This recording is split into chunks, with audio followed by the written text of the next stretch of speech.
ఈరోజు మంచి study table చిన్న బెడ్రూమ్లో ఎలా యూజ్ చేయాలి పిల్లలకి అనేది తెలుసుకుందాం. చూస్తున్నారు కదా ఎంత నీట్గా ఉంది. అండ్ ఒక 2x2 సైజ్ అనమాట ఇది.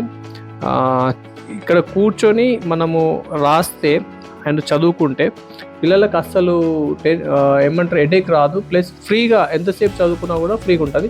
ఈ రోజుల్లో ఏంటంటే బెడ్రూమ్ సైజెస్ తక్కువ ఉండేసరికి మనము ప్లేస్ లేక స్టడీ టేబుల్ వేయట్లేదు. చిన్న చిన్న బెడ్రూమ్లల్లో ఈ 2x2 ప్లస్ ఈ సైజ్ తీసుకుంటే వీళ్ళకు ఫ్రీగా కింద కూడా ఉంటుంది. మళ్ళీ ఇంకోటి ఏంటంటే దీనికి ఈ చైర్ వాడాలి. సో ఈ చైర్ ఏంటంటే చాలా కన్వీనియంట్ హైట్ ఉంటుంది. అదే మీరు ప్లాస్టిక్ చైర్స్ వాడిన ఉంటుంది డౌన్ ఉంటుంది. ఈ పొజిషన్ రాదు, మీ పొజిషన్ ఇక్కడ రాదనమాట. చూడండి ఇక్కడ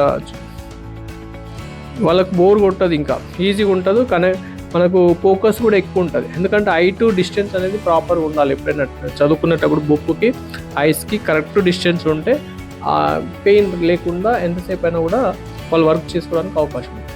థ్యాంక్ యూ. ఇది మీకు తెలియాలని నేను ఈ వీడియో చేస్తున్నాను. అలా మన నాగార్జున గారు వాళ్ళ యొక్క ఫర్నిచర్ షాప్లో ఇవి మీకు అవైలబిలిటీ ఉంటాయి. కావాలంటే వాళ్ళు మీకు పంపిస్తారు. 9949967777.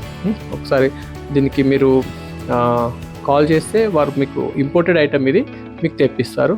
మన ఎల్బీ నగర్ చివరస్లో వాళ్ళ యొక్క ఫర్నిచర్ షాప్ ఉంది. ఆ నెంబర్ కాల్ చేస్తే మీకు లొకేషన్ పంపిస్తారు, తీసుకోండి. Thank you.